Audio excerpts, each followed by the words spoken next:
All right. Well, welcome to episode 4 of what we're calling currently the Dependable Dad podcast. That may change at some point, but um, today have on a friend of mine. His name is Daniel Rosenthal. You might know him as Rosentrain on Instagram. I share a lot of his stuff because he's terrific. Um, Fellow father, um, also from the UK.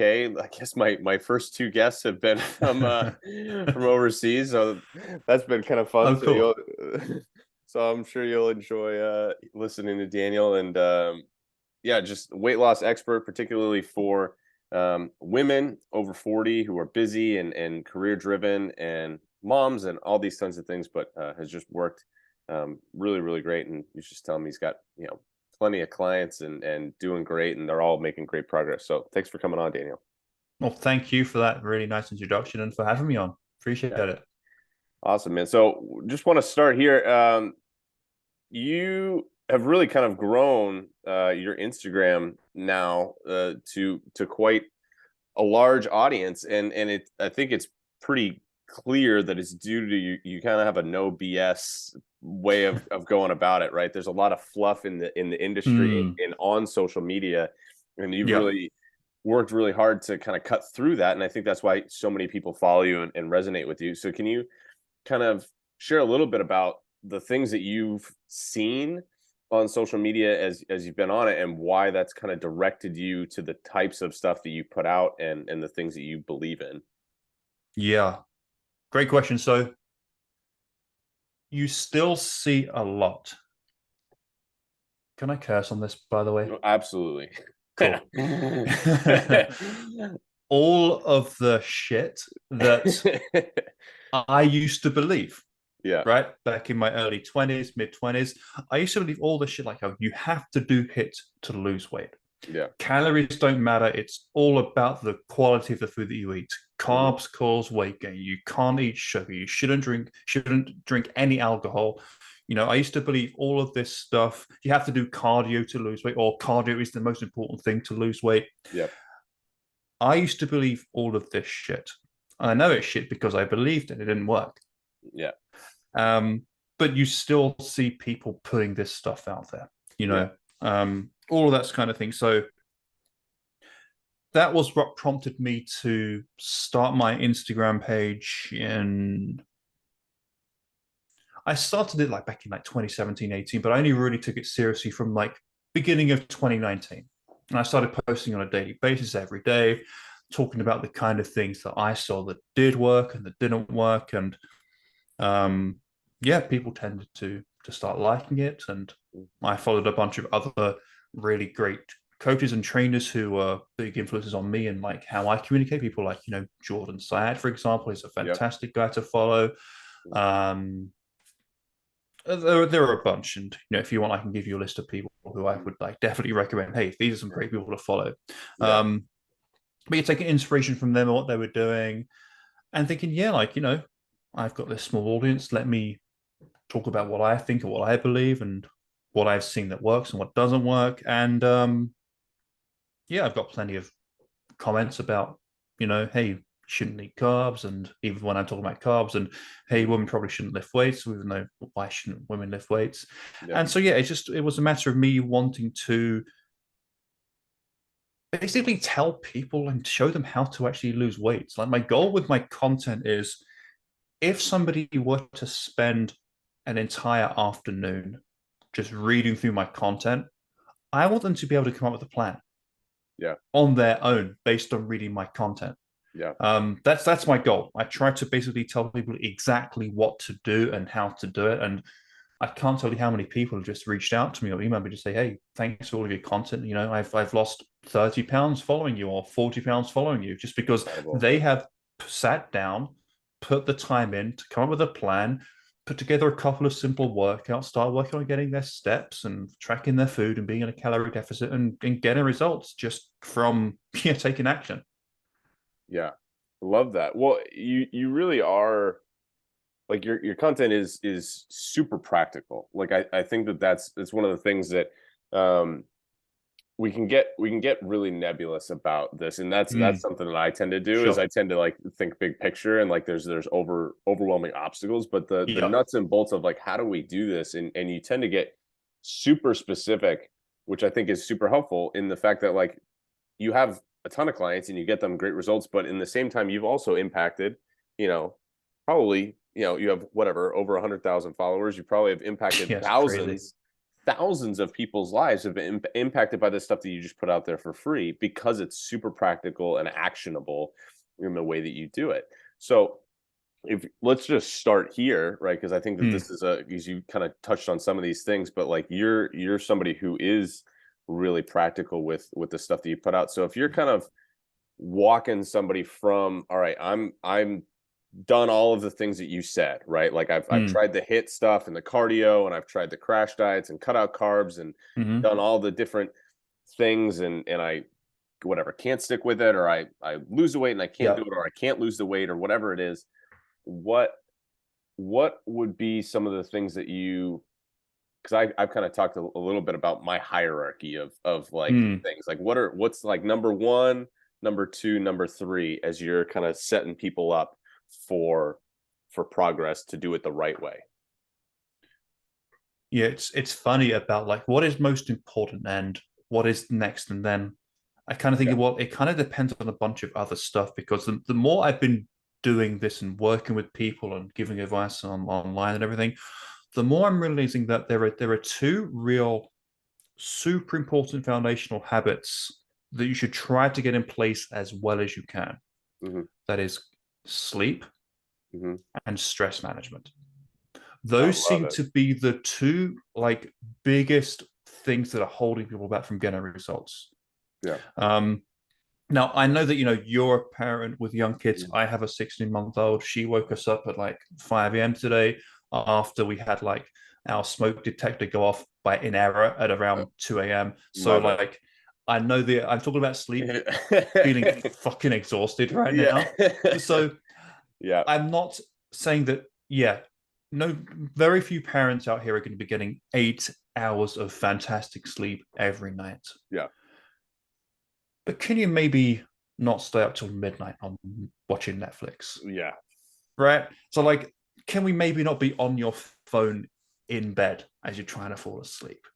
Right. So, can you at least, Yeah. if you can't get more sleep, if you're only getting 6 hours right now, can we at least try to maximize the quality of those hours by doing these small things like, getting off Netflix and stop looking at screens and going to bed a little bit earlier and not thinking that me time to unwind has to be 3 or 4 fucking hours every fucking night. It doesn't have to be that long. Okay.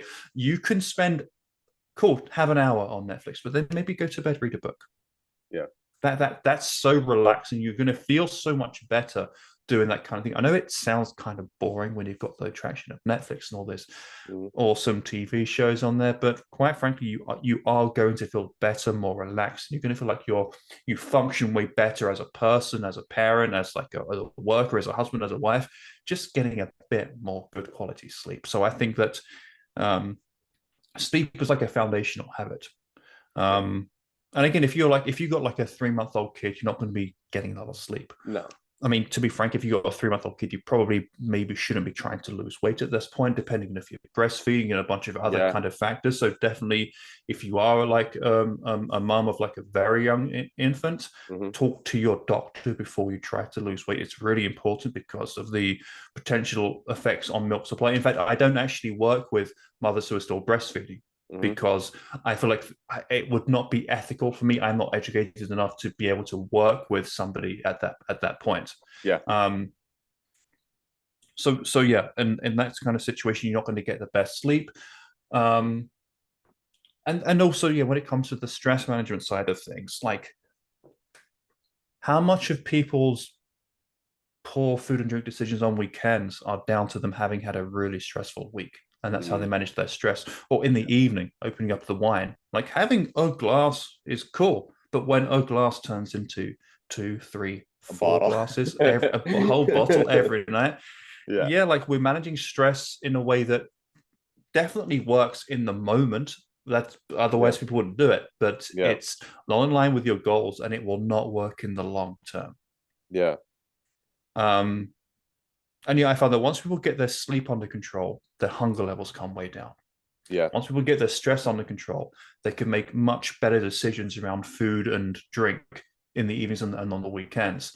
And then we can start to think about the nutrition and the Yeah. movement side of thing.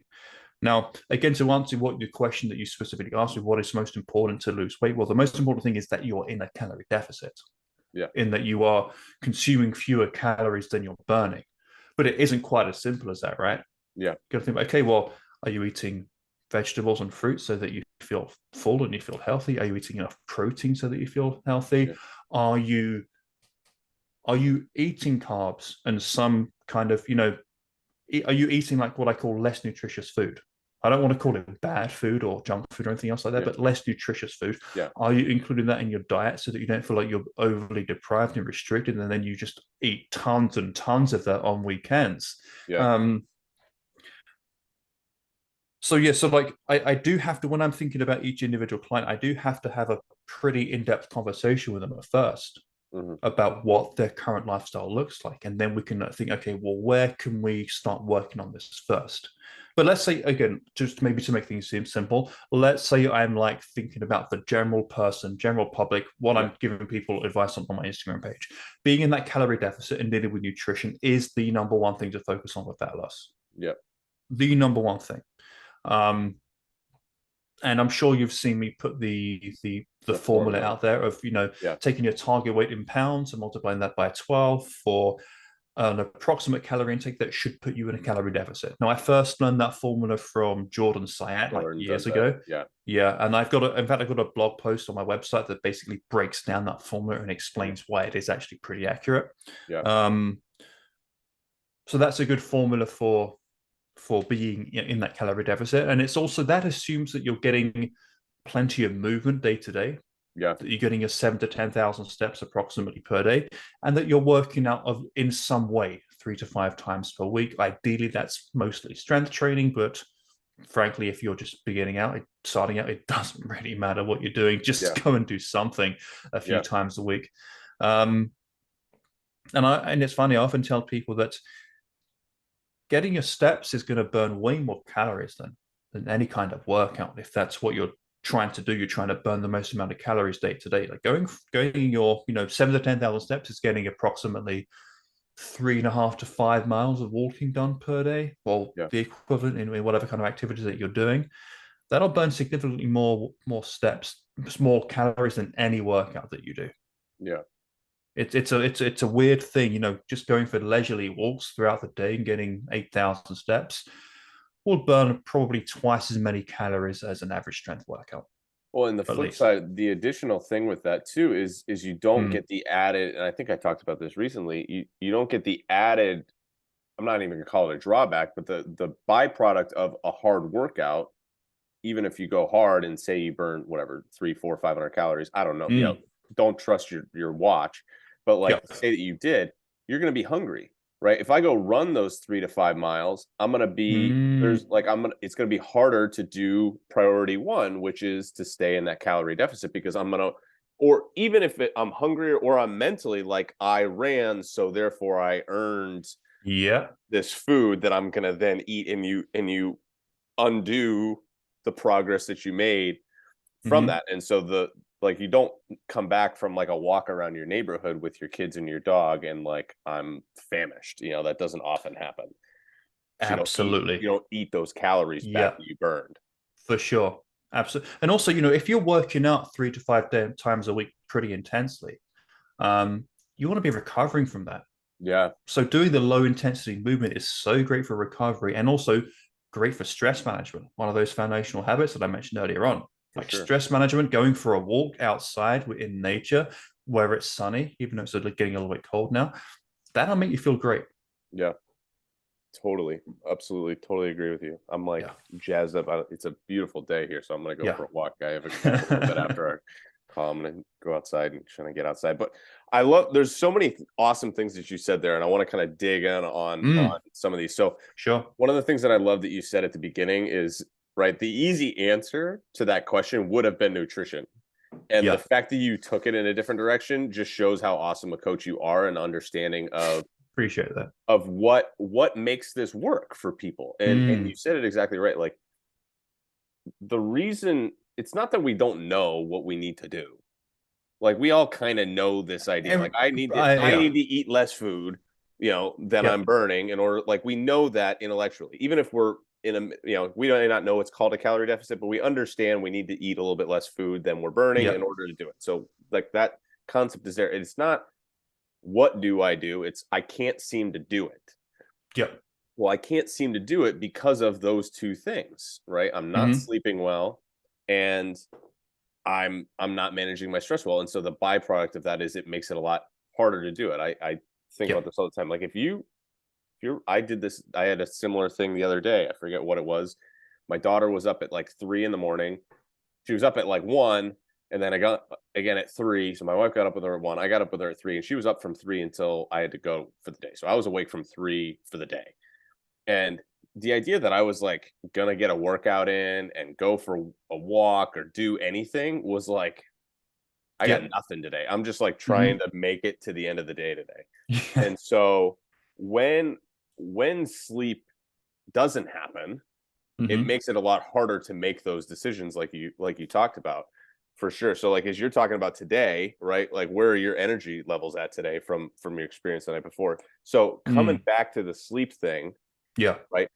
How do you marry, because you talked about like the Netflix thing, right? Yep. And stress management, because for a lot of people that is the stress management, right? It's like the escape, right? Which is really Yes. what it is. And so, Hmm. like, this is my stress management there. And so you're like, so how do you kind of talk with people who are in that mode where they, because you work with a lot of like super driven busy people who are like high demand jobs Yeah.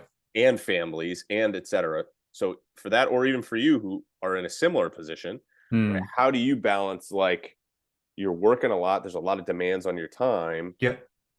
all of the time for me to unwind, the time with your wife, with your daughter, with, Hmm. to do all that, and then also prioritize sleep. Like, how do you kind of talk through Yep. that with other people or for yourself? Yeah.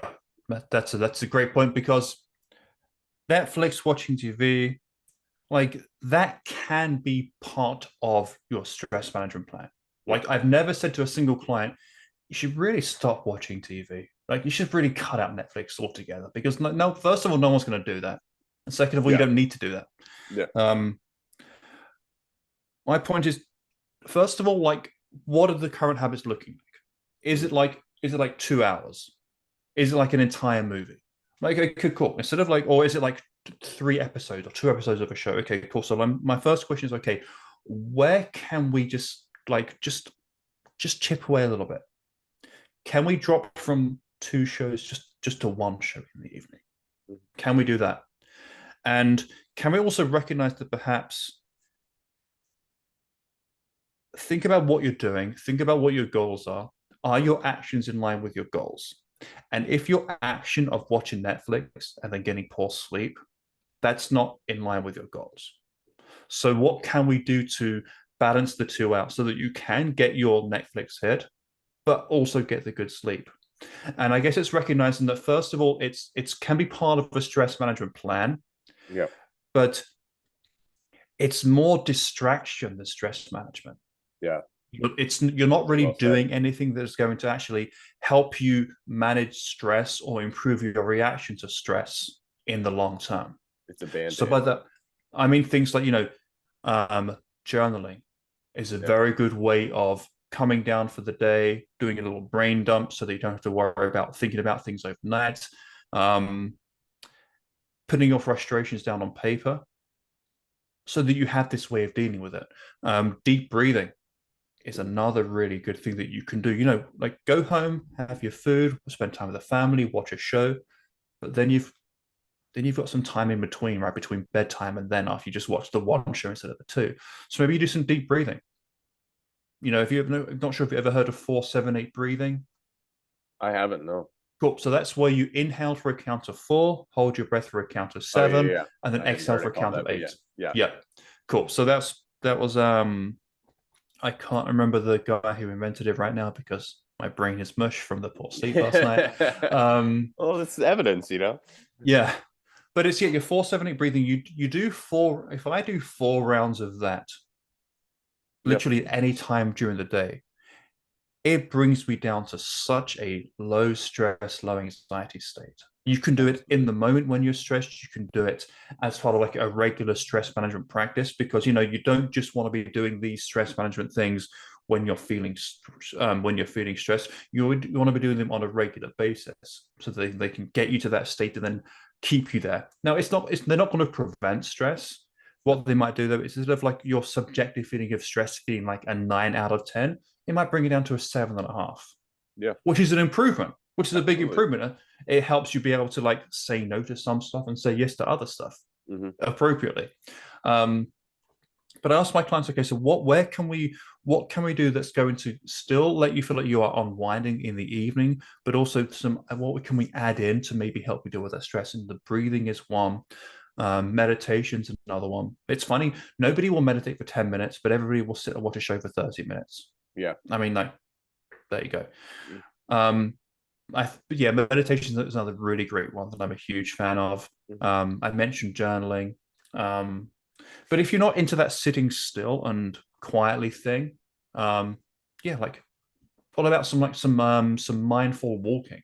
Go for a mindful walk without a podcast, without music, where you're basically walking along the street and you are just like observing what you can see at that current time. Like what can you see? What can you smell? What can you hear? Just being present for a few minutes.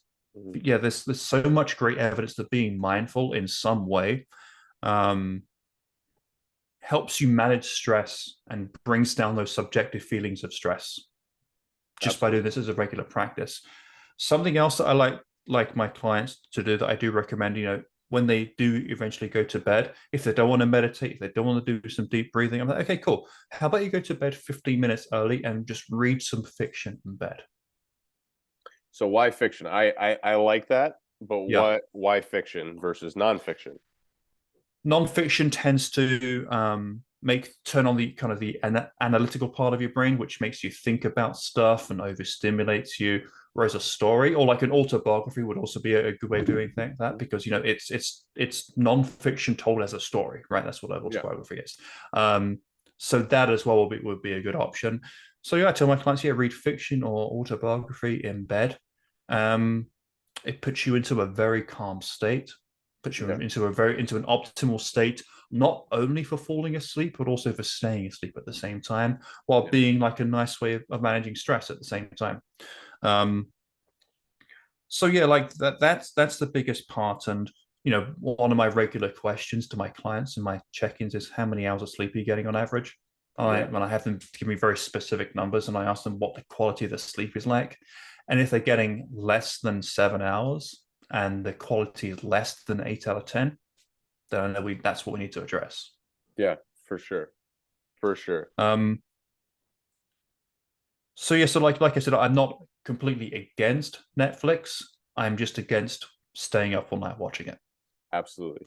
Well, I think that's true of anything, right? Because it's when we start to, and I think we realize it when it comes to losing weight or eating or anything like that. Like Mm, when we're using some of these things to avoid, and we want to stay within the scope of what we're saying, but I think sure.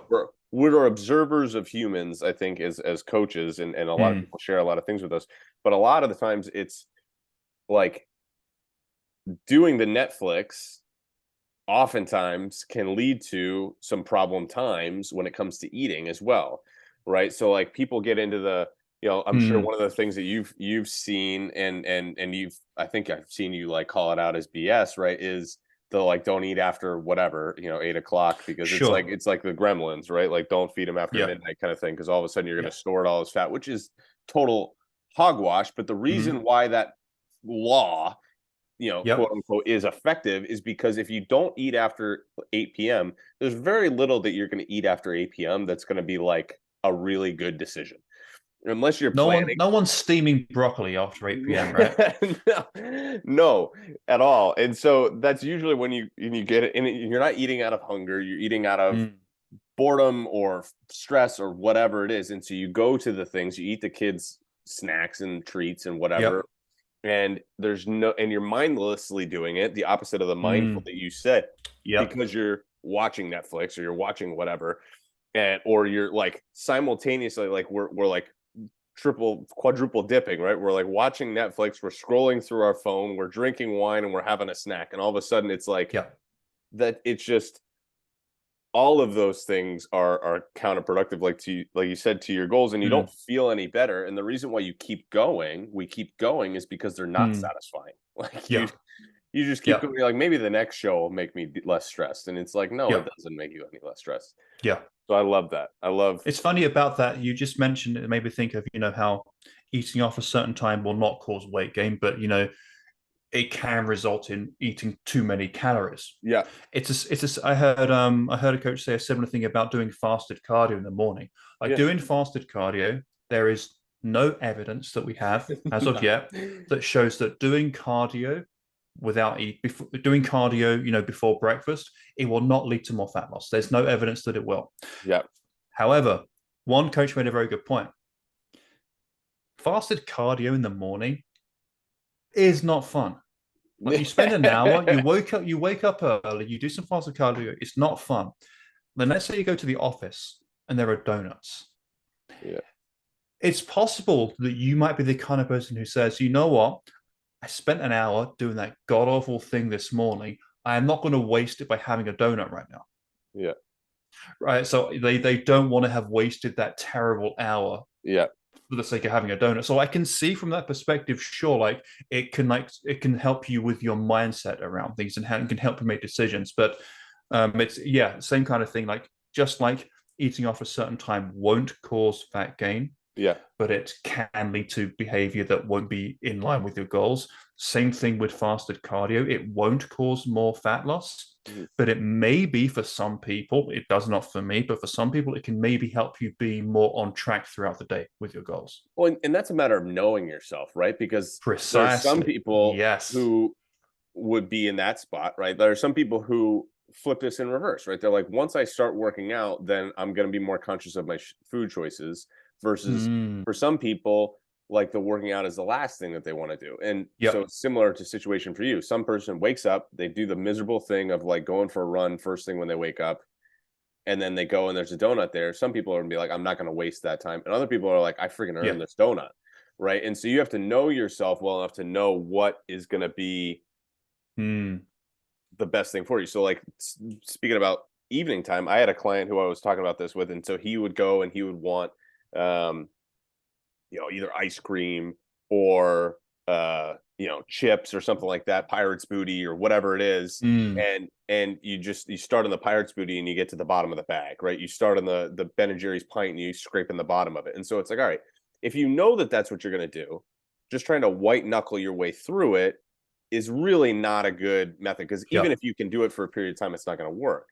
And so we talked about, all right, like what are some positive alternatives, and that you, because you know you're going to do this, right? And so just willing yourself not to do it. Maybe at some point you don't do that, but like to try to go Yep. from all there to nothing, right? So like for him, we started talking about like, all right, what if you go and get like the Halo Top ice cream, which is that fantastic? No, but and it doesn't taste like Ben and Jerry's, but it's, you can scrape the bottom of it versus trying to be like, well, just don't eat the whole thing of Ben and Jerry's. It's Yeah. like It's you're a step in the right direction. so like Absolutely. we went from 1,300 calories to 350 calories, right? Or instead of, That's you have, huge. it's a huge, Yeah. that's 1,000 calories. It's a huge Yeah. difference. Same thing with the pirate's booty, right? If you know you're going to keep going until you're scraping the bottom of the thing, Yep. right? You make like air popped popcorn, which is Mm, like 50 calories for a giant bowl of it, and you can sprinkle some stuff on there, and you can eat mm, to your heart's content. yeah. Is it perfect? No, but like you're steering into who you are versus trying to Mm, just, because I think that's one of the biggest things that you talk about is like you have to know yourself well enough to know like what is a reasonable thing to do, and yep. why a lot of these things fail. Fasted cardio, intermittent fasting, keto, all Mm, these things fail is that it's not natural, and so it's got a half-life to it. Like it's, you're yep. gonna you're gonna fail on it. So I'd be curious to hear kind of some of the things like that that you've seen or for Mm. your life with your clients or whatever, where you're like, all right, what's kind of meeting in the middle, like some gradual steps versus like, all right, maybe I can't go from here all the way there. Like you talked about, like I'm going to shave Yeah. one show off, but thinking now on the Mm. nutrition side of things, Yeah. or the training side of things, what are some like ways that you kind of build up to the goals versus just trying to go right at them? Yeah. Well, one approach that I like to take is to think, okay, what can we add? Okay, Yes, what can I we say that add? all the Like, time. okay, Yep. so let's have a look at somebody's protein intake. Okay, cool. We're not getting a lot of protein. Yep. Let's just start with breakfast. Hmm. Maybe that's the most simple thing for this particular person. What can we do to have you get, instead of like 5 grams of protein at breakfast, let's maybe hit 25 grams of protein. What can we add in at breakfast? Let's make a list of things that you enjoy eating that are high in protein that we could add to breakfast. Yep. Same thing with, okay, if somebody's not eating any fruit or vegetables, cool. Pick a meal, pick a fruit or vegetable, and let's kind of like let's think, what can we do to add a portion of fruit or vegetables to your each day. Just one. Let's just start with one and build it up from there. Yeah. Um, water intake. So if Hmm. somebody's not drinking any water consciously, cool. We're going to habit stack. We're going to drink a glass of water before each meal. Hmm.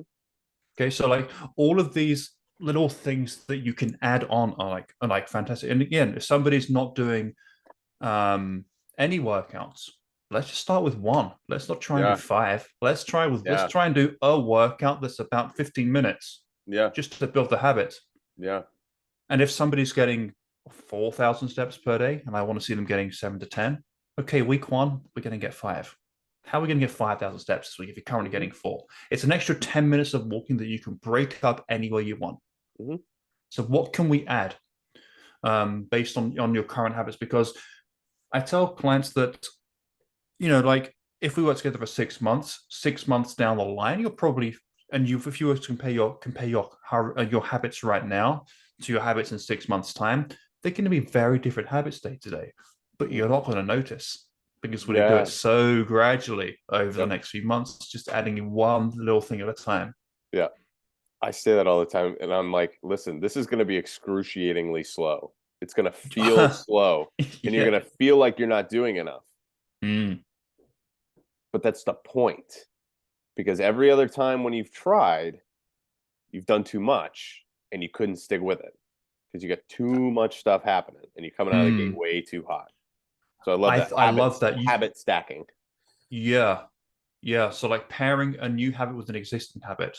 So like, yeah, if you're trying to drink more water, um, and you already eat 3 meals a day, let's Mhm. stack the water habit with what you're already doing 3 times a day Mhm. and just drink that water. Now, people use this also to start meditating. I've heard, okay, Mhm. people normally drink a coffee in the morning. Cool, you're going to meditate before your coffee. Yeah. There we go. We have it. Pavlov's dogs. Right.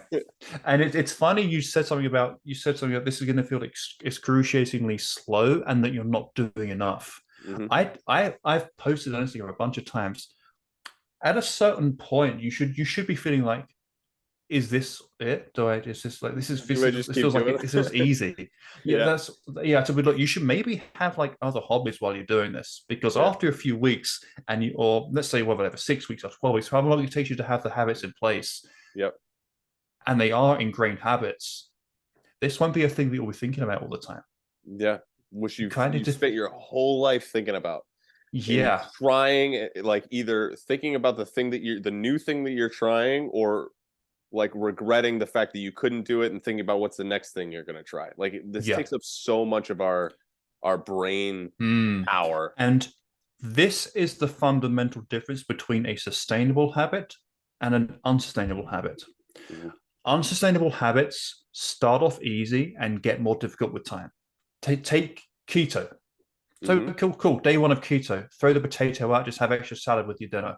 Easy, really Yeah, easy. love it. But then you slowly start to miss carbs, and then you socialize and think, oh, I can't have any alcohol or anything that's going to kick me out of ketosis. So I guess I could have this like Mhm. tequila and club soda, but I kind of want a beer, and it gets really, really hard, right, over Yeah. time. So being keto long term, I don't think I met anybody ever who's been keto for a long time. maybe like there are always outliers. Absolutely, Yeah, I'm not saying there's nobody, but I don't know anybody personally who's gone keto and just stuck with it long term. forever. Um, Yeah. Whereas a sustainable habit feels difficult at first, but gets easier over time. Yes. Let's say eating more protein. Eating more protein at first for most people is really, really challenging because people Yeah. have never thought about basing their meals around protein before. And Yeah. you really have to think, you really do have to make an effort and you have to plan. Hmm. But then 6 weeks of doing that 3 times a day, all that practice, it's going to be second nature. Yeah. You're not even going to think about it. You're going to go to a restaurant and you're going to be looking for the protein. Yeah. Be- Well, I love that, and this is my tip for people when they're doing protein. And this is, I don't know if you're into this, is a little bit of an insight into me. I'm like really into like cooking shows, like Gordon Ramsay and okay, that kind of cool. stuff, like Master Chef. And he always says, what's the hero of the dish? Like what when you go to a nice restaurant, right? Sure. You don't order, the what you order the pork chop, right? You order the whatever, and then The pasta dish. it comes up with whatever it is, right? But it's like Yeah, it's the hero. Like this is the pork sure. dish, this is the short rib dish, it's the whatever dish. I'm ordering the vegan dish to a nice restaurant because I got 6 items. What's the hero? And it's got other stuff with it, but Yeah. the meal is centered around protein, exactly like you said. And so Mm, making the protein the hero, and when you base your meals around protein, all of a sudden it becomes a lot easier for you to be like, oh, I got to my goal and I haven't even hit dinner yet. Like I got mm. protein coming out my gills here, Yep. I but it had does. I had one client. This was completely her idea. Instead of pre-tracking like the Mhm. food for the day, Yeah, she would pre-track her protein. yeah, So every evening she would track all of her protein for the rest of for each meal, and yeah. she would basically, as the day went along, just like basically make everything else work around the protein. She just was That was like, her this approach. this is these are my Yeah. proteins for the day, Yep. and then Yep. whatever else happens, and I'll Yep. just make it up. I love that. Yeah. That's really interesting. Um, so let's stay there for a second because, Mm, right, again, I think the why is super important here, right? So like we talked about the sure. why of steps, right? Steps have become a Mm, really, it's like for a while it was like not talked about, and now it's become like the thing, right? Everybody on yep. Instagram saying like get your steps in, which is a good thing, right? Yep. But at the same time, if we don't understand why, we just think that we're doing it, right? So Mm, idea of protein, like why is protein, we know that this is a good idea in our mm, head, like I should eat mm. more protein. Why is that an important thing in the weight loss, fat loss process? Cool. So I think there are three reasons where. So the first reason is it helps you preserve your muscle as you lose fat, Yeah. okay, as you lose weight. You don't want to lose muscle while you're losing weight because your metabolism will slightly slow down. You won't look toned and defined because being You're just a toned, smaller version of yourself. precisely, yeah, because being toned just means having big enough muscles to give your limbs a shape and having a low enough amount of body fat so that you can actually see that shape. That's what Yeah. tone means. Yeah. And so protein contributes, along with doing strength training, Mm-hmm. protein contributes to keeping that muscle. So Mm-hmm. that's the first reason. Number two, protein is so amazing at bringing your hunger levels down under control. Yeah. Because Super satiating. in a calorie deficit, there are two big problems: the potential of muscle loss, Mm-hmm. which you deal with by eating more protein and Mm-hmm. strength training, and chronic hunger, Mm-hmm. which you deal with by increasing your protein. So protein has an effect, I believe, is it on does it increase leptin or decrease ghrelin or I think it it's basically increased leptin. right, so increases your leptin, which is the hormone that makes you feel full. Yeah. So that's why we want more protein. Um, and that's why I'm talking over and over and over again about protein. Now, the numbers that you need kind of ranges. Some people do better at around, 1 gram of protein per pound of their target body weight, or even of their current body weight if their hunger is big enough. Other people, they function fine at around 0.7 grams of protein per pound Yeah. of their current body weight, or their target body weight. So somebody, let's say somebody is currently weighs around 180, wants to drop to 150, that will be getting anywhere from like 105 to 150 grams of protein per day in that zero Mm-hmm. point 0.7 to 1 gram of protein range. And just to put it in perspective, just to Mm. encourage, because that can sound like a daunting number, right? Like Yep. a normal size chicken breast has like 30 to 40 grams of protein in it, Right. right? So Precisely. like it's fairly simple if you're basing your meals around those protein sources to get to that with 3 meals, and you're just Yep. having, a 6 ounce, 6 to 8 ounce piece of chicken with lunch and maybe some fish or beef or turkey or whatever it is with dinner, and Hmm. you're having Greek yogurt or eggs or whatever at Yeah. breakfast, or even the protein powders, right? Are A scoop of really protein powder is like, let's say it's 20 grams of protein. yeah, I've seen anywhere from 20 to 30, and that's a Yeah. really easy way to stack some up, and you get a good one, and they taste Yeah. really good. You want a picture? I Exactly. know you're sponsored by them, but we can do this if I'll you pitch want them to afterwards. So I go. know that to use your chicken breast idea, if you have Yeah. a chicken breast and you have like a protein shake snack at some point during the day, you're halfway there. Yeah. That's 50 grams right there. You're Yeah. halfway there. Add Yeah. some Greek yogurt in with your breakfast. Maybe you have like some eggs or some egg whites at lunch Yep. or some fish at lunch, and then yeah, you're basically there. Yeah. Um, yeah, breaking it down per meal makes it a lot easier. I'm sponsored by Legion. I use their products every single day, so that's a company that I use. Do Yeah. you use your Legion? Well, I used your thing because I was looking Oh, nice. for a new. I'm gonna pull it out here. I got Got a little discount, huh? Yeah, I got a little discount. So we'll put his code. We'll put his code in Yeah, the show notes there if you want to use it. But yeah, 20% off your first order. yeah. So If you're this in the is US, it's free shipping, and if you don't like it, just tell them they'll refund you the yeah, money, really and you great. can keep the product. So Yeah, yeah. for sure. It's great. And Um, so I have their I've been trying their creatine, which is really really yummy. Uh, okay, cool, so that's been cool. we'll do But another quite episode. frankly, whatever protein powder Yeah, is I easily accessible to you and is within your budget too, that's the for one you get. for reference, I have used the protein powder at the grocery store for 7 years. Yeah. That's what Yep. I get because it's at the grocery Yep. store. I'm like, I'm out of protein powder. I gotta get this. No, But exactly. No. I like this. This is good. Cool. I Um, mean, the only reason that I mentioned it is it is without question the best tasting I've ever had. yeah, that's the key to it, right? Like people can It's get all important. caught up It needs into to like taste good. it has to taste good because if it Yeah. doesn't taste good, you're never going to eat it. It's the idea of like why are we saying Mm. chicken breast? Well, chicken breast is great, but like if you don't enjoy chicken, don't eat chicken, right? Like it Mm. doesn't you don't have to do it. Like you got to find a way to eat it and eat things that you enjoy, Yep. and also find like a balance of both and we've talked we'll talk about this I'm sure at some point, the 80/20 idea of like eating things that that maybe aren't as low processed and aren't as maybe Sure. nutritious for you because it helps you stay on balance, right? You Yep. love a beer, I love a margarita, like we're both of us love pizza, like we're going to eat these things because it allows us to Yep. stay on track long term.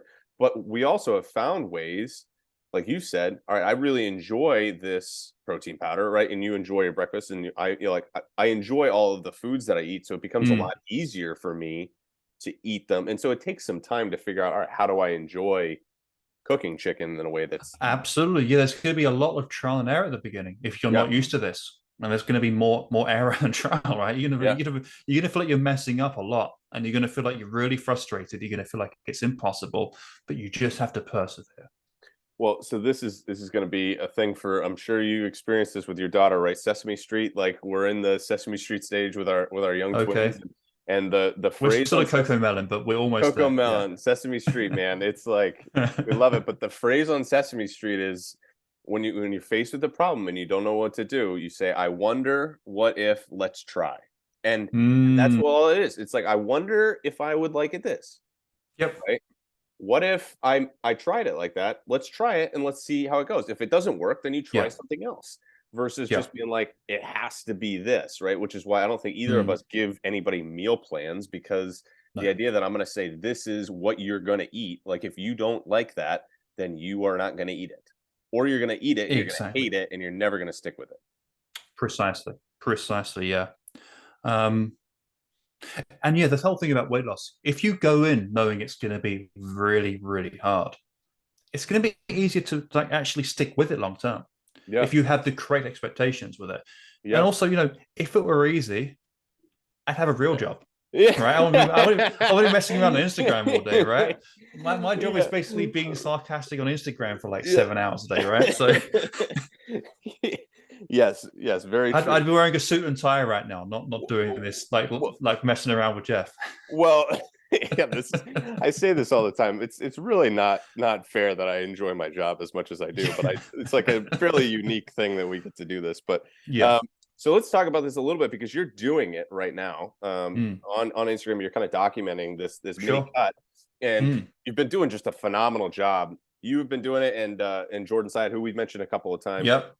Hey, when I who's saw him do it for the first time, I think 2 years ago, I yeah. thought I'm gonna do that. I love that idea. Yeah, and I'm gonna do it. I told Daniel this. I'm gonna be doing a similar thing in probably in March or something like that. I'm kind of Mm. in the other direction right now, which is Mm. maybe not what most people are looking to do. Um, so, but in March I'm gonna be doing a similar thing. But he's doing a great job at documenting and explaining. He's weighing himself every day. He's explaining the process and why you're doing a great job of explaining why your weight is doing what it is Oh, based thank you. on based on the activities from the day before. And like you even Yeah. did a quiz today, right? You're like, Yeah. this I saw you're like, I woke up at 3 in the morning. My daughter was up an hour earlier, and I ate a little bit more carbs last night than normally. What do you think my weight is gonna do today? Yeah. Right. But then you're like, but on the flip side of it, you see it's going to drop off when things go the other direction, Absolutely. right? And so explain a little bit of your experience with it and some of the things that you're Mm. noticing in the process of doing it. Right.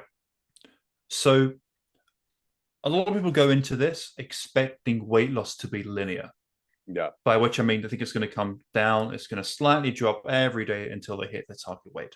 Yeah. But that is not how weight loss works. No. So yeah, sure, the first few days from eating less food and maybe moving around a little bit more, you're going to drop some like mostly water weight at the beginning. Yeah. So you're going to see a little bit of a drop at the beginning, but then after that, your weight's going to come down. Then it's going to stay the same. Then it might come down again. Then it might increase again. Then it might come down again. It's going to maybe stay the same for like 7, 14 days. Then it might go up a little bit. Then it might come down again. So your weight loss is not going to be linear. Mhm. All you're looking for is an overall trend. Yeah.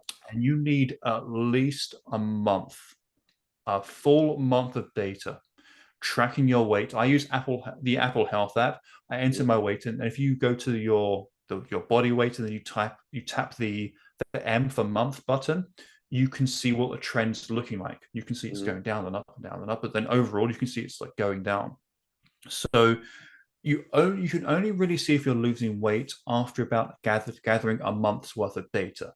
So by Yeah. looking at your trend. Um, Why a because yeah, month? my weight has been pretty much the same or slightly above what it is right now for like 6 days now. Yeah. But I know because I took my measurements on Friday after 2 weeks of 2 weeks of following this plan, I had lost a few inches in a few spots. Yeah. And as we know that inch loss is fat loss, Uh-huh. that tells me I've got to keep doing what I'm doing. Yeah. So with all of my clients as well, I tell them, hey, you either weigh yourself daily or just don't. Yeah. Because we need the daily data for us to be able to see a trend. And if you're Yeah. not comfortable doing that, if you're not comfortable seeing these the spikes overnight because you had a poor sleep, so therefore you're holding on to more water, or you had a tough workout and therefore you're holding on to more water as part of the recovery process, Yeah. and your weight's going to spike the next morning. Maybe you had a higher carb dinner than usual. Maybe you had a saltier than usual. Maybe you decided to go up to maintenance yesterday. All of those things are going to lead to you holding on to more water. And so if those daily spikes up are going to bother you, then don't weigh yourself. Yeah. Instead, we're going to focus on the measurements. And I tell clients, look, we're going to take measurements every 2 weeks. Uh, and we're going to take the measurements at these particular spots. They're the chest measurement. We do the waist, which is the smallest part of your midsection. We do the umbilicus, which is literally just below the belly button. Mhm. We measure around the widest spot of your glutes, which is the hips. We measure 6 inches above the thigh, and we measure your arm flexed around the widest point. Yeah. As long as two or more of them have dropped while the others remain the same, we keep doing what we're doing, because if you're losing inches, you're losing fat. Inch loss is fat loss, and that's how you're going to feel confident in how your clothes are fitting you, by losing inches.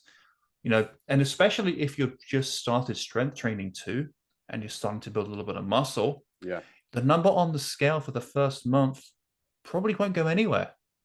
Or even longer. I had a client, I had a woman who I think I shared the story, who had lost like across all of her measurements, something like 14 inches in Yeah, 10 weeks, which was like nuts. But yeah, her weight had actually ticked up over the course of those, 10 weeks, like a half an inch. And a coach was like another coach was like, yeah, you should probably lower your calories because your weight's going up. I'm like, man, like it's just there's so much out there where we it's can working. it's It's one working. day. It's like one day, and Oh because yes, she hadn't weighed herself in forever, and also she's strength training, and she's losing she's like all of her clothes are like baggy on her, and she's fitting in this absolutely. stuff that she was like, oh, I want to wear this in next June, and she got into it in 10 weeks. We're like, That what are we that talking was about that here? was a successful plan. Yeah, we it That was it worked. was great.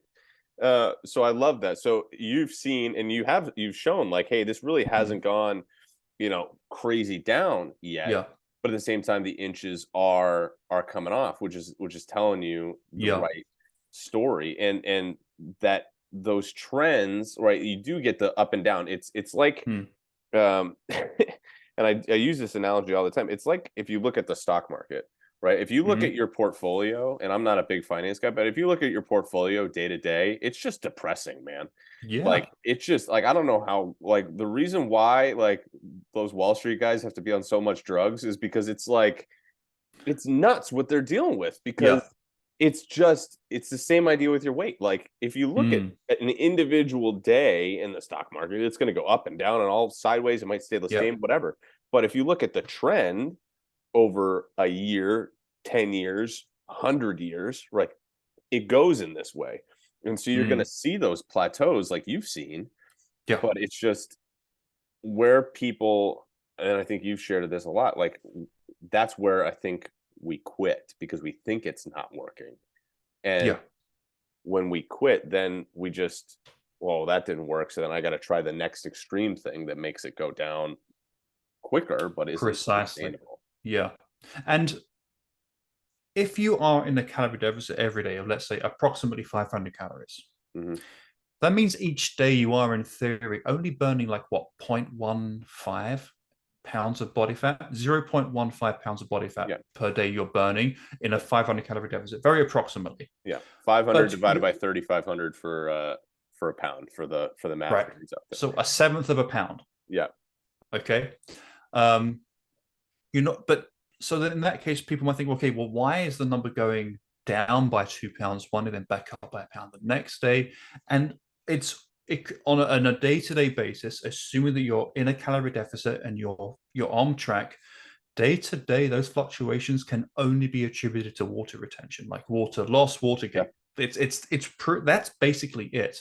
Unless you pretty severely overate by like 5,000 calories yesterday, right? Like any kind of overnight gain Yeah. is just going to be a difference in how much water you're holding on to. Yeah. And I tell people that when people send me like a clapping emoji if my weight drops, I Mhm. tell them you're basically applauding me for pissing more yesterday. Yep. Yeah. That's what you're clapping. I pissed more yesterday. Or I Yeah. had a really huge piss this morning. Yeah. That's what you're clapping, really? Yeah.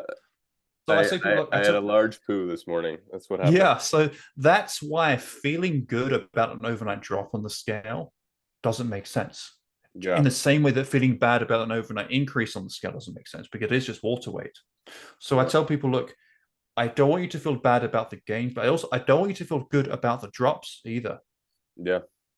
Right? Feel good about your habits. Feel good about, okay, I had a really fantastic sleep, so I'm holding on to less water than usual today. Cool. Feel good about having had a great sleep. That's cool. Or feel good even if the number on the scale drops below a certain number for the first time. Let's say you drop below 200 for the first time, or below 180 for the first time, or below 150 for the first time. Cool. That's great. You can celebrate that because that's like a milestone that you're seeing. But day to day, don't feel bad about the spikes up. I don't feel good about the spikes down either, because it Yeah. is just fluctuations in water. Yeah. Well, and you drop below that, there's a very good likelihood that you bump back above it again, right? Like you Yeah. started above 180 and Mm-hmm. you've been below it and then back above it and back below it, and it's gonna jump a little bit, but then eventually you're gonna trend Yeah. down. I'm remembering your numbers here, You but know, it's funny. The only kind of person that I indirectly know whose weight was dropping every single day. It was like a client's partner, and so their partner was like pretty pleased. Yeah, I'm cutting back on pizza and that kind of thing. So I'm like losing weight every day for like the last 3 weeks. It's going in every single day. Turns out that person was diabetic, oh my goodness, and they were type 1 diabetic, and they had no idea, and they were losing weight for like for a pretty serious health issue. medical Now risk. the Yeah, doctors caught it, so like that's good. it'll kind Yeah, of turned out okay. But yeah, that's the only situation where I've ever heard of somebody losing weight on the scale every single day. every day. Yeah, it just doesn't happen that way. No. Because the other thing is, and this is coming back to the last thing, and maybe we can end here because I know you Mm. gotta go, and we've been going for a bit here, and I feel like we I'm good for another 10 minutes or yeah. so. So, well, I think this is going to probably take us that. So, when we're thinking Sure. about the reason why is because even if you were perfect, which is a prison, right? But even if you were perfect and you were eating a caloric deficit and 100% whole nutritious foods and you slept 8 hours, right? Even that would probably not happen because of even workouts and all the other factors that happen, right? Yep. But the reality is you can't do that. Like it's you want to actually live your life, right? The idea of Yep.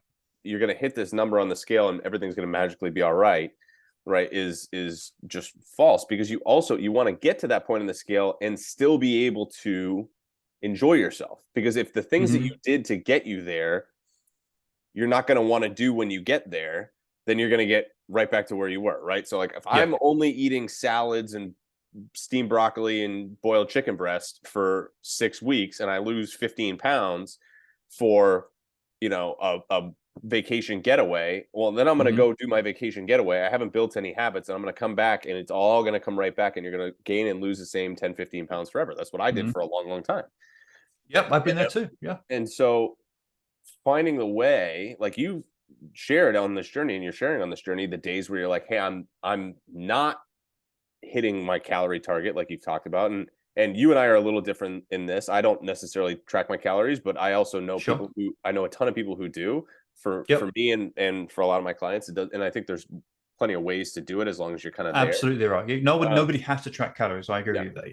but you have targets, right? We have targets, Mm. even for me and my clients, like we have goals, we have targets that we're shooting for, whether it's portions or whatever. And so Mm.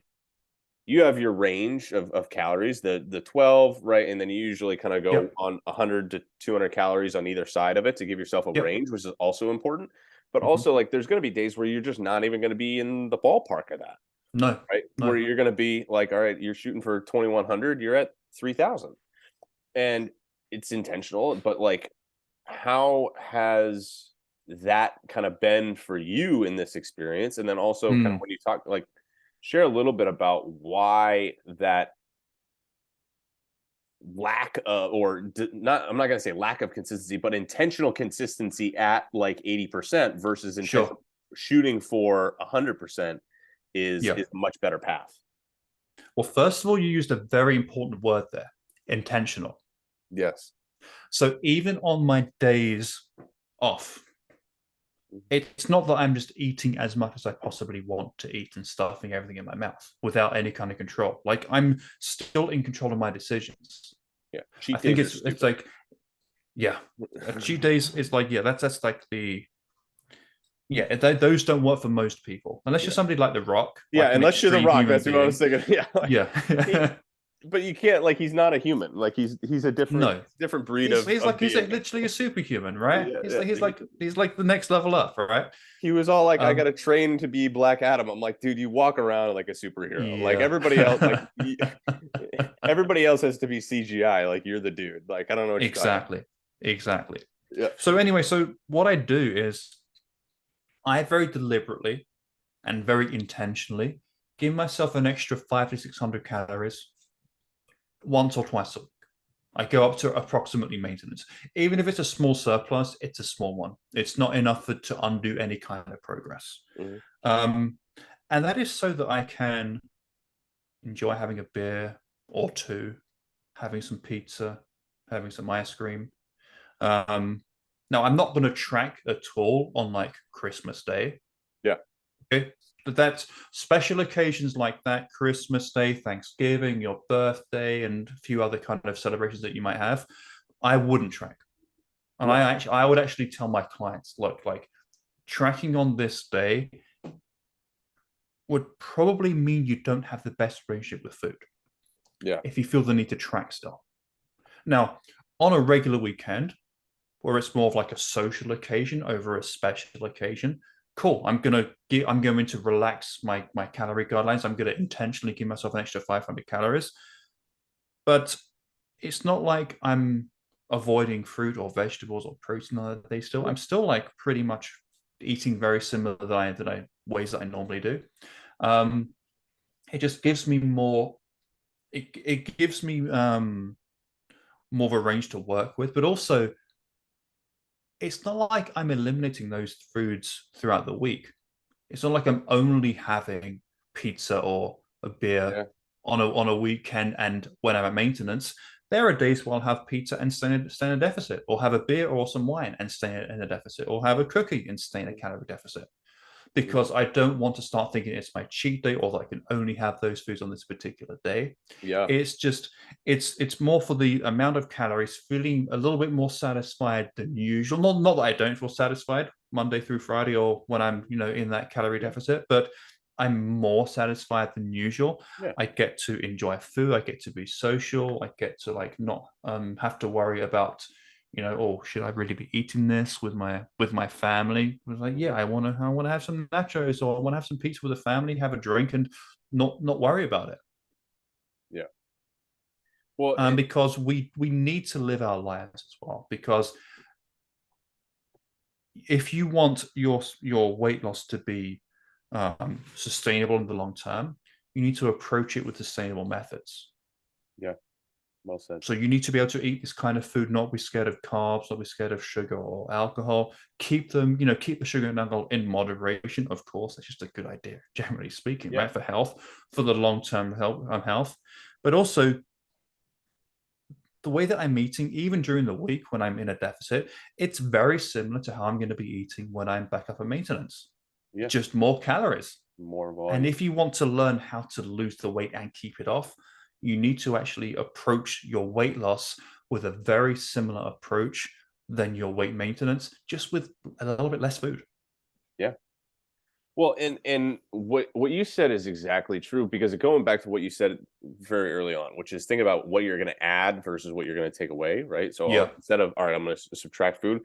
Usually, right, because for you, what you're eating at maintenance is maybe a little bit higher quality, but for other people, if they're maintaining or even maybe kind of going in the other direction right now and they're looking to Sure. lose weight, right? You got to look at what you're eating, and instead of saying like, all right, I'm going to eat less food, right? Again, that's a matter of willpower. You got to do some of those Mm, swaps, or what am I going to add in, right? I'm going to add in more protein, and so maybe I'm not as hungry for, because that's one of the big things. It's so satiating that mm, we were talking about earlier. It's so filling that you're not going to be as hungry for these other things. The reason why we add in higher quality, less processed, more nutritious food, more whole food, is because it's more filling yeah. than is its counterpart. From a strictly like numbers perspective, absolutely calorie deficit is Yeah. it, right? But the ease of staying in it is Hmm. based on the distribution of your food. Yes. Yes. Both and, right? Both and. You have to Mm, have some maybe less nutritious foods, these things, and you're not depriving yourself of them, because then you don't bounce back the other way, right? And because life mm, without pizza is miserable. Like, you exactly. have to have those, but you also like have to have the majority of your food coming from these whole, more nutritious foods, because that allows you to stay more full than Yeah. if you're trying to stay in a calorie deficit eating only pizza and cookies. You're gonna It's gonna be almost impossible, because those things just go right through you.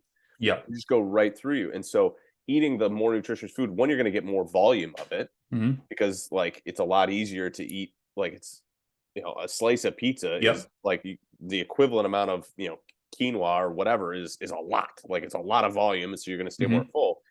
But also, it's going to do other things for your health from a lot of different perspectives. Exactly. And So so so you're beyond doing it just for the weight loss. precisely, yeah. So like I eat lots of fruit and vegetables and protein, and I sometimes have pizza or sometimes have beer while I'm Mhm. losing weight. And I'm going to be eating and drinking the exact same thing at maintenance when Yeah. I've lost the weight and I want to maintain. Because as you said, it's just a good idea for long-term health to eat your vegetables and eat your protein, eat fruit, and like have an overall nutritious diet. Hmm. And I don't know about you, but I'm getting to the age where I'm noticing like Facebook photos of people who I was at high school with like 20 years ago, Hmm. who's been exercising and eating well for the last 20 years and who Hmm. hasn't. Because Yeah. the ones who are not look about 10 to 15 years older than me. Hmm. Yeah. This it's a real thing where I'm like, dude, because I don't like I unfriended a lot of people on Facebook at one point in my life because I was like, I don't Yeah. talk to them anymore. And now I'm like, Yeah. they're popping up on my suggested friends, and I'm like, I definitely went to high school with them, but I don't recognize them at all. Like they don't look anything like And that's in in our, high school. I'm not don't know how old you are, but I'm 37. So I'm in my late 30s right now. Mhm. Like, then, like, let's check back in when we're all 50. Yeah. I'm like, yeah, that's going to be the huge difference. That's going to be the huge difference. Absolutely. Well, my favorite, like I just had him in my class today that I taught at the gym that I train at, and Hmm. one of he's got to be in his late 60s, early 70s, and is just in incredible shape, like just incredible shape, and all the younger dudes that are 30 to 40, Hmm. 45, whatever, are looking at him, especially like the 20-year-olds don't, they want to be shredded, right? But the 30 Yeah. to 40-year-olds with kids and are starting to think about this are like, that's the goal right there. Like this Yeah. guy is not like but he's in, you can just tell by look, he's been taking care of himself for a long time. Yeah. And it doesn't mean that he doesn't enjoy himself, right? But you For can tell sure. the difference between that person. Like he's probably older than I think he is. Yeah. It's one of those things where you get Yeah. shocked where you're like, are you really like pushing 70? Because I know 70-year-olds who don't walk anymore, you know? Exactly. And there's a thing that I'm sure you know Dan John, the coach Yeah. Dan John, Yeah. like Yeah. legend in the industry. I think he's in his mid 60s now, Yeah. and I've heard him say on a podcast recently. If I didn't know any better, I'd tell you I was 32. Yeah. Because he feels that way. Yes, yeah. To be able to do the things that you could do at 32 when you're 62, Yeah. like that's the goal, huh? To like not have any serious aches or pains, to be able to basically go to the gym.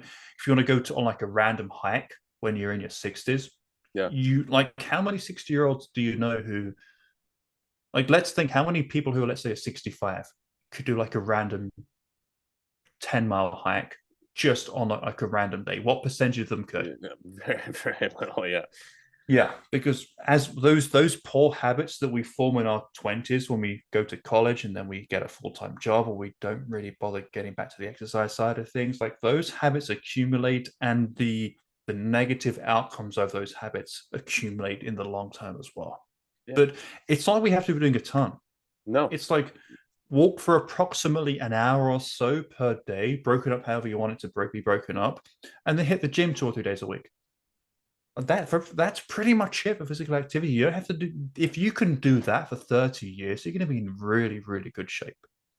For sure. Well, in the plus side of that too, like because you and I are both dads, right? And Mm, I don't know about you, because I know your family is further away, but like one of the best experiences, one of my favorite experiences as a dad so far has been watching my parents and my wife's parents with our kids, right? Like yeah. getting down on the floor and like rolling around with them and playing around with them. It's like Mm, it's one of the highlights of being a parent, and it's one of those things where I'm like, I don't even know how I'm 31, right? So my kids, 30 years from now is when like I got a 30-year head start on when I got to be rolling around with my grandkids. yeah. 30 plus years. So like Yeah. I gotta be here 30 years from now. Not to mention right now, right? To be able to Yeah. roll around with my kids and like I'm sure your daughter is at 16 months is like, Daddy, let's do, XYZ, right? Like, and you just going. Like Oh, we're my kids, literally resting this morning. Yeah, for yeah, sure. Yeah. just all over the place, and just to want to be able to do those things and not have. Mm. So like there's the future, but there's also the now, where Yep. where everything becomes a lot easier, and so the stakes are so high, and it's just a matter of priorities, right? When you think about your goals and the things that matter to you, like what you do now will determine what you're able to do for the long haul. And so I think that some exactly what you said, and I really appreciate. I know Mm. we're kind of running to the end here, but everything that you said here is I think super practical, and trying to lay it out simply to be like, Mm. listen, if we can do this well in the run, like it's not about how fast you do it, it's about how long can you keep it. Yeah. And Yep. all the things that you've talked about today are about trying to keep it for the long term, Yeah. right? So that we're not talking about the same conversation in another 6 months, six Yeah. years, 60 years. And as you know, as a dad, I feel like it's my responsibility to be Yeah. as healthy as I possibly can be Yeah.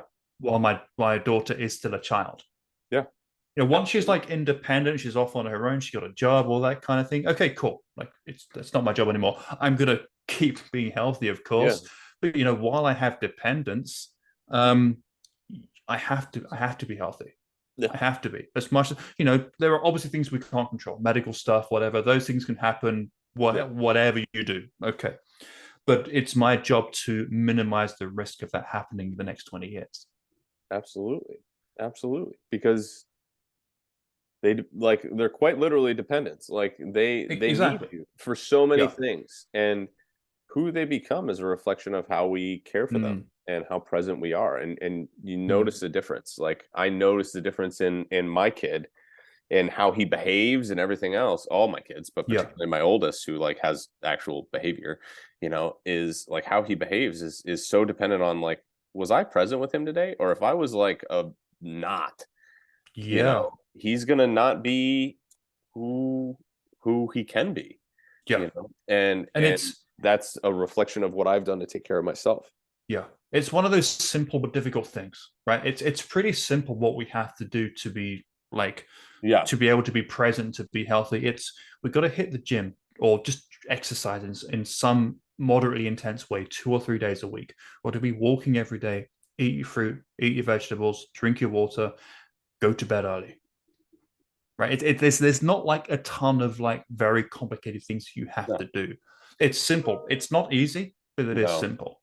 And that's my favorite phrase about it. It's Yeah. simple and it's not easy, right? So the how you make it easier for yourself is exactly what we did. Like Mm. you have to start with the easy, right? Like Yeah. you don't start anything like just trying to do everything all in, Mm. right? It's like I take my 2-year-old who can't hit a ball off a tee and I put him in front of Major League Baseball pitchers. Like, dude, there's literally no chance. So like, don't Yeah. get too far over your skis. Try to start with what's doable Yeah. and build, like we talked about, like one step at a time, and then it Yeah. becomes sustainable. Well, And Daniel, one of my I feel free to steal this, but one of my the things I'm going to be talking about on Instagram a lot for the rest of this month, especially, is please don't wait until January to like just start trying to lose weight. I'm not saying that you should lose weight for the next couple of months, but what I'm saying is don't stop working out or don't wait to start working out till yeah, January. Don't wait till January to start tracking your food. Don't wait to start eating more vegetables or going to bed earlier or drinking more water. Don't wait to do those things because you're going to have so many fucking things to have to try to think about at once if you do wait till January.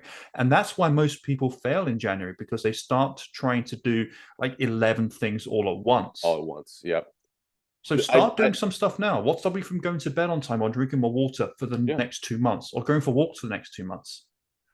I did a post on this, and you let me know when you got to run here. But I did a post on this too, like 2 3 days ago, which was like, listen, Yeah. even if you get into the mindset, because here in the States, Daniel's up in Canada, Nova Scotia, right? But in the States, we got Thanksgiving coming up in 2 3 weeks, and then there's Christmas and everything, and New Year's, right? So even if you take all of that, and like my kid's birthday is here, and my mom's birthday, like there's a lot Mhm. happening in the next 2 months, and I totally get that.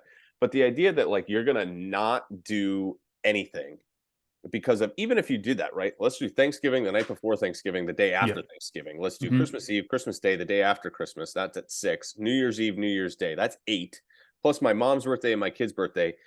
Now I'm at 10 days, right? And I gave a lot of room there where I'm like literally just Mm. not tracking at all. Let's say I went over, and I did the math on this, but like you have like the fact that I'm not going to do anything for 50 days, which is what was left at the Yeah. time that I posted. Like we're probably at Yeah. 56 days, right? Hmm. So 46 days of potential progress with 10 days of not even caring at all. Yeah. Like you're missing the forest for the trees, Yeah. because And go ahead. Sorry. well, and exactly like you said, like it doesn't mean that you have to lose weight in this amount of time, but you can stack some habits that are going to make it a lot Mm. easier for you because you talked about it Mm. like at the very beginning. Should a breastfeeding mother try to lose weight? Probably not, because like there's enough stress happening, right? To try to lose weight is a stressor, and we have Mm. only so much RAM for that. And so maybe this isn't the time to lose weight, but that doesn't mean that you Yeah. can't start to do some things that will be healthier, because exactly like you said, what you do to lose weight is exactly the same thing as you do to maintain your weight. And so if you're doing those things, but you're just not worrying about where you are with your calories, but you're starting to maybe Yeah. exercise a little bit more, walk a little bit more, Hmm. sleep a little better, eat some more protein, some of those things can tack up. So then you're hitting the ground running in January and not trying to play Absolutely. catch up or trying to undo 60 days of just saying screw it. Because Yep. now I'm, instead of being the same or maybe even a couple pounds down, I'm 5 pounds heavier than I was because I just said, "Oh, screw it, wait till January." And so you're playing Yeah. with 2 outs and a full count. Precisely. Like just view the next 2 months of like habit formation, forming the habits that you'll need to all be in place come January to start losing weight. So it's habit formation. And also, gyms get really quiet in November and December. It's such a great place to It's start going to so the gym good. because no one's there. You can Nobody's feel there more right now. comfortable. There's going to be, it's not going to be too crowded. Gyms give people a ton of incentives to join in November and especially December. It's such a great time to join a gym because no one Absolutely. is. And Well, the and then gyms you are desperate for people. They're fucking desperate. They're going to give you all yeah. so kinds of discounts and free training sessions just for My gym joining. is giving like a free week away in a week or something like that. Yeah. But then here's the other thing is, then from just a comfort perspective, when you show up on Yes. January 1, you know everybody, right? You're like, you're a regular there, even though you've only been there for a month, but you're comfortable versus you're coming in on January already feeling not so great about the decisions that you made and like regretting Yep. the fact that you listened to this podcast and maybe didn't make the decisions that we're talking about. And so now you're January 1 in there trying to do it, and you're in there with a gajillion other people who are also in there doing too many extreme things, trying to play catch up Yep. versus just doing the simple steps right now. And even not Precisely. losing weight, but just like it doesn't mean that you can't be building Mm, those habits that will make it that much easier for you to yeah. just like run with it. Even if you just go to the gym 3 days a week and you spend 10 minutes on the treadmill, that's a habit you form right there. Going to the gym is the habit that you formed. And also on the treadmill, you can see where everything is. You can see where the different equipment is, see where the dumbbells are, see where the benches are, see where the changing rooms are. You can scope out where different things are so that, when you do start to go onto the gym floor, do some strength training, when it's really busy in January, you think, oh, well, that equipment's being used right now. But you know what? I know there's another piece of equipment over there that I could use, which would give the same function right. Yeah, So you gotta be in a much better position come January, much absolutely. better. So like yeah, Absolutely. start doing stuff now. And again, even if the only thing that you do is you do a 10-minute walk a day for the next 60 days, that's fucking fantastic. Like how much healthier are you going to be versus not walking? In 50 different ways too. Like Yeah, healthier in so many different ways.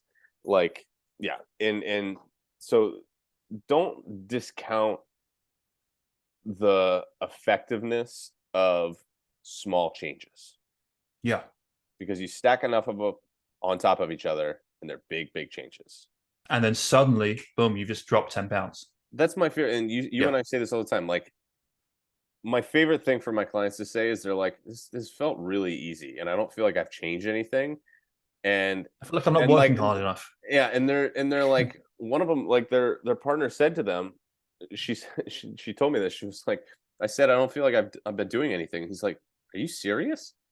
Like, look at what we used to eat versus what we eat now. Like, look at what you used to do for activity versus what you do now. Look at the decisions that you make and our Yeah. routines, Yeah. and and the fact that you can get to that point where it's not like, oh my gosh, I'm going at it, versus like this feels easy, is why you're like, oh, I can keep doing this forever and ever and ever and Yeah. ever. And that's the whole point. Like, if you can't see yourself doing it, it's not, weight loss is not a 12-week challenge. You and I work with people oftentimes, we for 12 weeks to begin with, and then we keep going. But like, it's not a matter of what can you do for 12 weeks, is what can you do for 12 months or 12 years. Yeah. That is Exactly. what you want to work Exactly. with. 12 weeks is like, okay, after 12 weeks, you can almost certainly, and with a coach, almost definitely, have those habits in place and feel Yeah, really good. 100%. And then after that, you just need to basically ruthlessly execute week in, week out. Just keep doing those things until they are ingrained. Yep. I have, like, when with my program, like the first 12 weeks, you're getting like videos from me every week with like, here's some habits, here's some things to think about, etc. After the 12 weeks, you don't, because like all of the tools are there. Like, Yeah. we're not there's not more advanced metrics to this. You just got to get really, really, like, unless you're trying to be a pro bodybuilder or act in a movie, like, Yep. you don't need to go past that. Like, Nope. you can just do really, really, really well at those things, and you're going to be exactly where you want to be. Well, we Exactly. went we went way over, my man. I really I hope you're No all right, worries. but I really appreciate you coming on. Any kind of last minute, tell people where they can find you, and if you have any, I know we talked about a lot, but any kind of last minute tips or anything like that you want to share that we didn't chat about. Um, um, I'm Rosentrain. I'm mostly on Instagram. Rosentrain. I've got a website, rosentrain.com, and I've got a blog. Um, there are links all over the website to sign up for my newsletter, Fit which is Bullets great, by the Friday. way. Oh, Yeah. thank you so much. You I read it, signed huh? up. I signed up, and I was like, it was great. No, you did a great job. Cool. Oh, and if you sign up, you're going to get a beginner's guide to strength training as well. Like Yeah. I'll email it to you pretty much immediately. So yeah, if you subscribe to that newsletter, again via my website rosentrain.com, you'll get that beginner's guide to strength training. So if you have no idea what to do in the gym, that might be like a nice thing that you can Yep. to use to get you going. Love it. Love it. Well, I really appreciate you Awesome. coming on, my man. And he's Thanks going for to be having me having on, a Jeff. podcast. Appreciate it. Yeah, he's going to be Yeah. having his own podcast coming out soon. So Yes, once he I'm is recording the introduction today. So today, I'm going to so be reaching out to you, Jeff, to for us to have another chat. would love to have it, man. Really appreciate it. Thanks for listening, y'all. And do all the things that you do with podcasts. I don't even know what they are, like reviews and comments and or Give him a messages. 5-star review Yeah. and like let him know how good this Oh is. yeah. What else should we talk about? And if all those kinds of things, would love to do it. But really appreciate it, guys. And thanks for listening. Thanks for coming on, Daniel. And we'll talk to you soon.